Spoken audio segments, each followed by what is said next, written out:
జూబ్లీహిల్స్ ఉప ఎన్నికలో ప్రజల అభిప్రాయాన్ని సర్వే సంస్థలు మారుస్తాయా? వారం రోజుల్లో ఎన్నిక ఉంది. రోజుకో సర్వే బయటికి వస్తుంది. ఈ సర్వేలు ప్రజల అభిప్రాయాన్ని మారుస్తాయా? ఓటర్ల తీర్పును మార్చబోతా ఉన్నాయా? ఒక పార్టీ గెలుస్తుంది అని ఒక సర్వే చెప్తుంది. ఇంకో పార్టీ గెలుస్తుందని మరో సర్వే చెప్తుంది. దీంట్లో ఈ సర్వేలో విశ్వసనీయత ఎంత, నిజాయితీ ఎంత, పార్టీల కొమ్ము కాసే సంస్థలేవి, వీటన్నిటి గురించి ఈరోజు మనం మాట్లాడదాం. ఇంతకుముందు సర్వేలు చేసి, శాస్త్రీయంగా సర్వేలు చేసి సక్సెస్ఫుల్ రిజల్ట్స్ ఇచ్చినటువంటి ప్రశాంత్ మనతో పాటు ఉన్నారు. ప్రశాంత్ గారు, ఇప్పుడు ఈ సర్వేలు ప్రజల అభిప్రాయాన్ని మారుస్తాయా? ఎందుకంటే వారంలో ఎలక్షన్ ఉంది. ఇప్పుడు రోజుకో సర్వే, రోజుకో పేరు మీద బయటికి వస్తున్నాయి. వీటి విశ్వసనీయత ఎంత అంటే మీరు ఏం చెప్తారు? నమస్తే అండి. సో మంచి ప్రశ్న అడిగారు.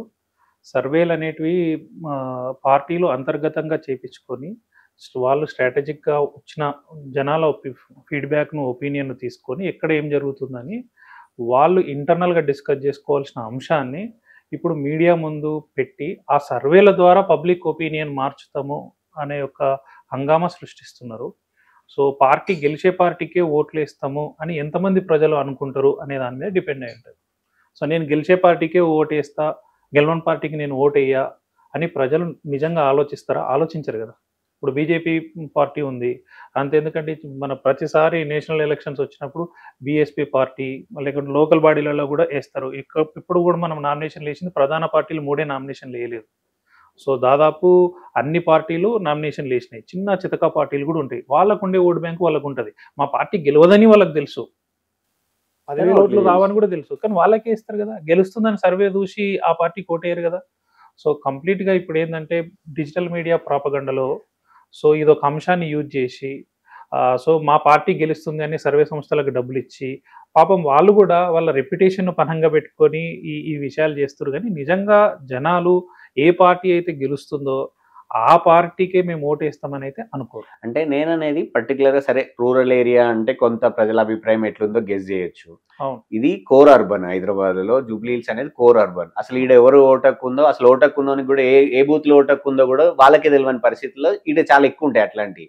ఆయన ఇల్లు పక్కనే ఉంటుంది, పక్కనున్న బూతులు ఉండదు, ఎన్నో ఉంటుంది. అసలు ఓటేసి చివరికి పోలింగ్ స్లిప్ వచ్చేదాకా సరిగ్గా తెలియదు, అడ్రస్ కూడా తెలియని వాళ్ళు, చాలా కన్ఫ్యూజ్ అయ్యేటోళ్ళు ఎక్కువ. అట్లాంటి చోట ఒక సర్వే సంస్థ దాదాపు 4 లక్షల పైచిలకు ఓట్లున్న దగ్గర 3-4 వేల శాంపుల్ తీసుకున్నాం, అది కూడా వారంలో తీసుకున్నాము, ఇది రిజల్ట్ అని చెప్పి మళ్ళీ పైగా పోనీ గెలుస్తారన్న పార్టీకి, సెకండ్ ప్లేస్ వస్తున్న పార్టీకి 3%, 4%, 5% తేడానే ఉంది. సో ఇది నిజంగా ప్రజల అభిప్రాయాన్ని ప్రతిబింబిస్తుందా? ఇది అంటే ప్రజల మూడ్ని అంటే ఒక రకంగా ప్రలోభ పెట్టడం కాదంటారు దీన్ని? మంచి ప్రశ్న అడిగారు. అంటే ఇప్పుడు వీళ్ళు చూపెడుతున్న సర్వేలు ఏదైతే ఉన్నాయో, వీళ్ళు చెప్తున్న సర్వేలు ఎంత శాస్త్రీయంగా ఉన్నాయి, ఎంత టెక్నికల్గా కరెక్ట్ అనే ప్రశ్న మీరు అడుగుతున్నారు ఇప్పుడు. అవును, నిజం. ఇప్పుడు మనం ఓటర్ ఒపీనియన్ తీసుకున్నప్పుడు సెఫాలజీలో ఏంటంటే నువ్వు ఎంత పర్సంటేజ్ తీసుకుంటున్నావు, ఆ పర్సంటేజ్లో ఎంత కాంబినేషన్ తీసుకుంటున్నావు, మీరు చెప్పిన మెయిన్ పాయింట్ ఏదైతే ఉందో అతను అసలు ఓటు వేస్తాడా లేదా, దానికంటే ముందు అతని జూబ్లీహిల్స్ నియోజకవర్గంలో ఓటర్గా ఎన్రోల్ అయి ఉన్నాడా లేదా. ఇక్కడ మనం 2 విషయాలు మనం డిస్కస్ చేసుకోవాలి. యాక్చువల్గా పెద్ద ఎత్తున తెలంగాణలో కూడా ఈ విషయం మీద చర్చ జరగాలి. Rahul Gandhi national narrative vote చోరీ మీద చేస్తున్నాడు. బీహార్ ఎలక్షన్లు, ఇప్పుడు నిన్నగాక మొన్న హైడ్రోజన్ బాంబ్ మీద మాట్లాడింది. ప్రతి 8 ఓట్లు 1 ఓటు ఫేక్ ఓట్. అండ్ అక్కడ హర్యానాలో కాంగ్రెస్ పార్టీ గెలుస్తుందని ఎగ్జిట్ పోల్స్లో అన్ని సంస్థలు ఇచ్చినాయి, కానీ గెలవలేదు. ఎందుకు గెలవలేదు అనేది వాళ్ళు రివర్స్ ఇంజనీరింగ్ చేసి పోస్ట్మార్టం చేస్తే తెలిసింది ఏంటంటే ఫేక్ ఓట్స్ రిజిస్టర్ చేసి వాటిని ఓట్లుగా వేయించుకొని గెలిచిరు అనేది మొత్తం సారాంశం. ఇప్పుడు మీరు చెప్పిన అంశంలోకి మనం వస్తే అసలు ఇక్కడ ఓటర్ ఎవరు, అసలు ఓటర్ మ్యాపింగ్ అనేది ఏ పార్టీ అయినా చేసిందా? దేశంలో ఇంత పెద్ద చర్చ జరుగుతుంది ఏది ఓట్ చోరీ అనే అంశం మీద. ఇక్కడ కేటీఆర్ కూడా ప్రజెంటేషన్ ఇచ్చాడు, కాంగ్రెస్ పార్టీ ఓట్ చోరీ చేసిందని ప్రజెంటేషన్ ఇచ్చాడు. ఓటర్ ఒపీనియన్ తీసుకొని సర్వే సంస్థలు చెప్తున్నాయా, ఎంత పర్సెంటేజ్ తీసుకున్నారు? మీరు చెప్పినట్టు 3,000, 4,000 శాంపుల్ తీసుకుంటే సరిపోతుందా? మొత్తం ఓటర్ల సంఖ్య 4 లక్షలు. 4 లక్షలు నువ్వు 2% తీసుకోవాలి. లెట్స్ 2% తీసుకోవాలంటే 8,000 అనుకున్నాం. 8,000 నువ్వు ఎక్కడ తీసుకున్నావు? 8,000 ఇప్పుడు అన్ని డివిజన్లు ఉన్నాయి. ఒకటే ఏరియాలో రెహమాన్ నగర్లోనో ఎర్రగడ్డలను రెండిట్లలో తీసుకొని 8,000 శాంపుల్ అని తీసుకుంటే యావరేజ్గా వస్తుందా? సో టెక్నికల్గా, మ్యాథమెటికల్గా, స్టాటిస్టికల్గా మనం ఏదైతే సపాలజీలో ఉన్న అంశాలు ఉన్నాయో దాని ప్రకారంగా వీళ్ళు ఎవరు ఇక్కడ సర్వేలు చేసి చెప్పలేదు. 2 సర్వే సంస్థ అంటే ఇప్పుడు మాది ఉందండి పాలిట్రిక్స్, మీకు తెలుసు మా సంస్థ యొక్క మేము ఎంత నిబద్ధతగా అండ్ మేము ఇచ్చే రిజల్ట్స్ ఎంత అక్యురసీగా ఉంటాయో మీకు తెలుసు. మేము 2023 అసెంబ్లీ ఎలక్షన్స్లో ఇచ్చినాం, 2024 పార్లమెంట్ ఎలక్షన్స్లో ఇచ్చినాం. ఎప్పుడు ఇవ్వాలి సర్వే సంస్థ? ఎలక్షన్స్ కంప్లీట్ అయిన తర్వాత సాయంత్రం 6 గంటల తర్వాత ఎలక్షన్ కమిషన్ ఒక రూల్ టైమింగ్ ఇస్తుంది. దాని తర్వాత మీరు వెళ్ళి మీడియా ముందు ఇగో ఇది మేము చెప్తున్నాం, ఈ ఎలక్షన్ అయిపోయిన తర్వాత ఇగో మేము ఇచ్చే సర్వే ప్రకారం ఇన్ని ఓట్లు వస్తాయి, ఈ పార్టీకి వస్తాయి, ఇంత ప్లస్ ఆర్ మైనస్ ఉంటుందని చెప్పాలి. రిజల్ట్ తర్వాత దాన్ని మ్యాచ్ చేసుకోవాలి. అప్పుడు ఆ సర్వే సంస్థ యొక్క క్రెడిబిలిటీ ఎంత ఉందనేది నిర్ధారించబడతాయి. ఇప్పుడు ఇస్తున్న సోకాల్డ్ సర్వే సంస్థలు, కేకే సర్వే సంస్థ కావచ్చు, ఇంకా మిగతా సర్వే సంస్థలు, వాళ్ళ క్రెడిబిలిటీ ఎంతనో మీకు తెలుసు. మా సర్వే సంస్థ క్రెడిబిలిటీ ఎంతో మీకు తెలుసు. సో ఓవరాల్గా మీరు చెప్పినట్టు ఈ సర్వే సంస్థలు ఏవి శాస్త్రీయంగా సర్వేలు నిర్వహించలేదు. అండ్ ఇప్పుడు టీవీల ముందుకు వచ్చి చెప్పడము, దాని ద్వారా ఓటు బ్యాంకు ప్రభావితం అవుతుందని రాజకీయ పార్టీలు అనుకోవడము, అదైతే వేస్ట్, దండుగా వీళ్ళ దగ్గర డబ్బులు ఖర్చు పెట్టాలి కాబట్టి ఈ అంశం మీద కూడా డబ్బులు ఖర్చు పెడుతున్నారు అంతే. సో డబ్బులు ఖర్చు అంటే వాళ్ళకి డబ్బులు వస్తాయి, పార్టీకి హైప్ వస్తుంది అనేది. హైప్ వస్తుంది. సో దీనివల్ల లాభం అయితే లేదు. 100% లాభం లేదు. మీరు చెప్పండి, ఇప్పుడు ఎవరన్నా ఓటర్ ఒపీనియన్ ఓటు వేయడానికి వెళ్ళేటప్పుడు చాలా అంశాలు ప్రభావితం అవుతాయి. లెట్స్ హైడ్రా గురించి మాట్లాడుతున్నారు. హైడ్రా గురించి ఎఫెక్ట్ అయినోడు బాధితుడు ఎవరు, ఏ పార్టీ ద్వారా ఎఫెక్ట్ అయ్యాడో ఏడు కావచ్చు. ఎఫెక్ట్ కానోడు ఎన్విరాన్మెంటలిస్టులు ఉంటుండొచ్చు. అవును చెరువులు కావాలి, రోజు ట్రాఫిక్ ఇష్యూస్, జూబ్లీహిల్స్ అంటే ట్రాఫిక్ ఏరియా, దేనివల్ల జరుగుతుంది, వర్షం పడగానే రోడ్డు మీకు వాటర్ వస్తున్నాయి అంటే నాలాలు ఆక్రమించారు, అట్లా ఆలోచించి వాడు దానికి వేస్తుండొచ్చు, ఇంకొకరు క్యాస్ట్కు వేస్తుండొచ్చు. ఏ అంశం ప్రభావితం చేస్తుంది అనే దాని మీద డిపెండ్ అయి ఉంటుంది. కానీ సర్వేలలో పలానా రిపీటెడ్ సర్వే సంస్థ చెప్పింది అని చెప్పి నేను ఓటేస్తా అని చెప్పి ఓటేయడు.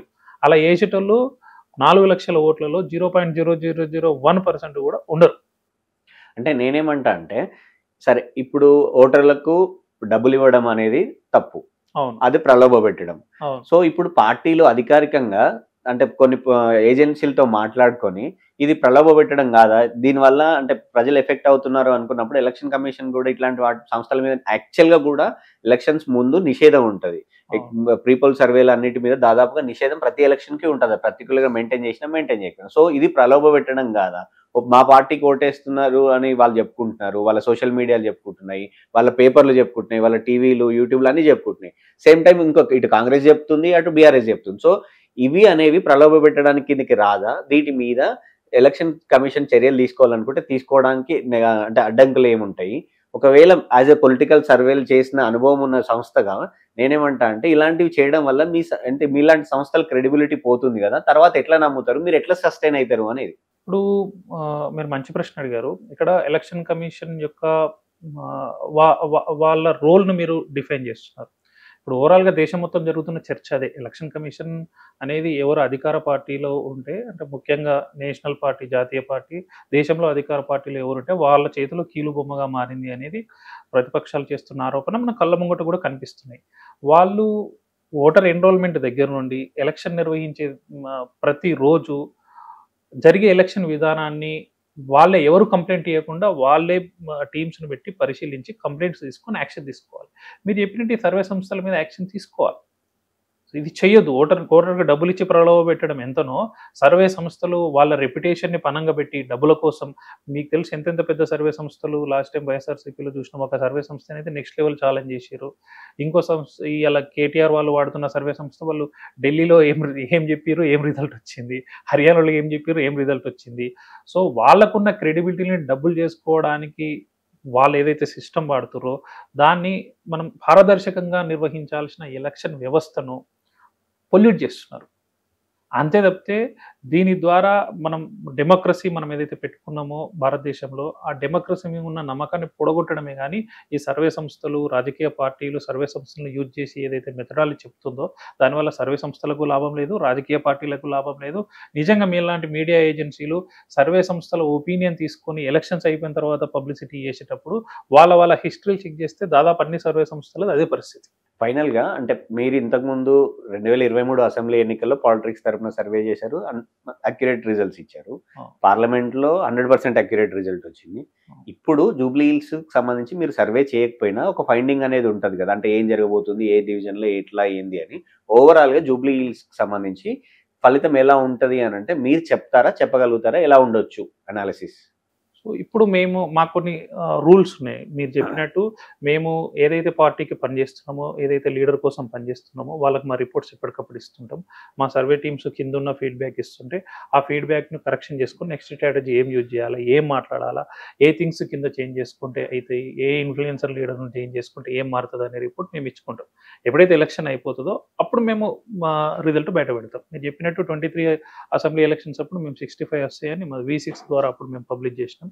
Accurate result. పార్లమెంట్ అప్పుడైతే మేము ఇచ్చినంత అక్యురేట్‌గా ఎవరు ఇవ్వలే. మెదక్ లాంటి ప్లేస్‌లో థర్డ్ ప్లేస్ వస్తదని చెప్పినాం మేము. ఎవరూ చెప్పలే. వాళ్ళు గెలిచేది ఏకైక సీట్ అని అన్ని సర్వే సంస్థలు చెప్పినాయి. కానీ మేమేం చెప్పినాం, మెదక్‌లో బీఆర్ఎస్ పార్టీ థర్డ్ ప్లేస్ వస్తదని చెప్పినాం. మిగతా కాన్స్టిట్యున్సీలలో కూడా ఏ పార్లమెంట్‌లో ఎంత పర్సెంటేజ్ వస్తది. వాళ్ళు జస్ట్ ఎన్ని సీట్లు గెలుస్తదని ఇచ్చారు. బట్ మేము పర్సెంటేజ్‌తో సహా ఇచ్చినాం. 1% కూడా తేడా లేకుండా అక్యురేట్ రిజల్ట్స్ మేము మ్యాచ్ చేసినాం. జూబ్లీహిల్స్ విషయానికొస్తే ఇప్పుడు మా ఫైండింగ్స్ ఉన్నాయి. కానీ మేము రివీల్ చేయదలుచుకోవాలి. ఎందుకంటే మేము ఎవరి కోసం పనిచేస్తున్నామో వాళ్ళకి మేము పబ్లిక్ బయట పెట్టినంత మాత్రాన జనాల మూడు అలా మార్చాం. మేము ఎలా మారుస్తాము అంటే, మేము ఏ పార్టీ కోసం, ఏ వ్యక్తి కోసం అయితే మేము పనిచేస్తున్నామో గెలవాలని అక్కడ వాళ్ళకి ఇన్పుట్ ఇచ్చి, అక్కడ స్ట్రాటజీస్ బిల్డ్ చేసి, అక్కడ ఓటర్కి నిజంగా ఏం సమస్యలు ఉన్నాయి అంటే పార్టీ ఈ ఎలక్షన్ సిస్టంలో ప్రామిస్ చేయాలా, మీకు ఈ సమస్య ఉంది మేము తీరుస్తాం. అప్పుడు జనాలు నమ్మితే ఓటేస్తారు. లేదా ఇంకా కొంచెం బార్డర్ దాటి అక్కడ నాయకుల్ని నమ్ముకున్న ఉన్న ప్రజలు ఎవరైతే ఉంటారో ఆ నాయకులను ఆ పార్టీ సైడ్ తిప్పుకుంటే మారుతుంది. అలా కాకుండా ఇంకా డిఫరెంట్గా, ఇంకా లోతుగా వెళ్ళి, ఇంకా మైక్రో లెవెల్లో వెళ్ళి చేస్తే ఓటర్ మ్యాపింగ్ చేసుకొని ఏ హౌజు, ఏ కులం వాళ్ళు, ఏ ఇంటి పేరుతోటి ఉన్న వాళ్ళు ఎటు సైడ్ ఉన్నారు అని కుల సంఘాల మీటింగ్ పెట్టుకొని ఏం చేస్తారు, ఇట్లా డిఫరెంట్ స్ట్రాటజీస్ మేము ఇంటర్నల్గా చెప్తున్నాం, బిల్డ్ చేస్తున్నాం. సో ఇంకెక్కువ రోజులు లేదు, మనకు 11th రోజు పోలింగ్ జరుగుతుంది. సో 11th రోజు పోలింగ్ జరిగిన ఈవినింగ్ తప్పకుండా మా సంస్థ నుంచి మేము మా ఒపీనియన్ పోల్ ఏదైతే ఉందో దాన్ని మేము బయటపెడతాం. ఏవైతే సర్వే సంస్థలు ఉన్నాయో డబ్బుల కోసం ఆశపడి వాళ్ళ రెప్యుటేషన్ ని పణంగా పెట్టి ఇవి ఏదైతే రిపోర్ట్లు ఇస్తున్నాయో అవన్నీ కూడా ప్రలోభ పెట్టడమే ప్రజల్ని. కానీ వాటి వల్ల ఫలితాలు మారుతాయి, ప్రజల అభిప్రాయం మారుతుంది, గెలుపోటములు మారుతాయి అనుకోవడం మాత్రం అది జరిగే పని కాదు. ప్రజలు ఖచ్చితంగా ఒక ఆలోచనతో ఉంటారు. చివరి వరకు కూడా రోజు రోజుకు మారేటువంటి ఎలక్షన్ కాబట్టి ఎన్నికల సరళి అట్లాగే ఉంటుంది. సో ప్రజలు ఓటేసిన తర్వాత మాత్రం ఈ పార్టీ గెలుస్తుందని ఒక సర్వే సంస్థగా ఖచ్చితంగా చెప్పడానికి కొన్ని అవకాశాలు ఉంటాయి. ఇప్పుడు మాత్రం ఇది ప్రీమెచ్యూరే అని చెప్పి పాలిటిక్స్ తరపున గతంలో సర్వేలు చేసి ఇప్పుడు పార్టీకి జూబ్లీహిల్స్ ఎలక్షన్స్ కోసం పనిచేస్తున్నటువంటి ప్రశాంత్ చెప్తోంది. మళ్ళీ మరో ఇంటర్వ్యూతో మళ్ళీ కలుద్దాం.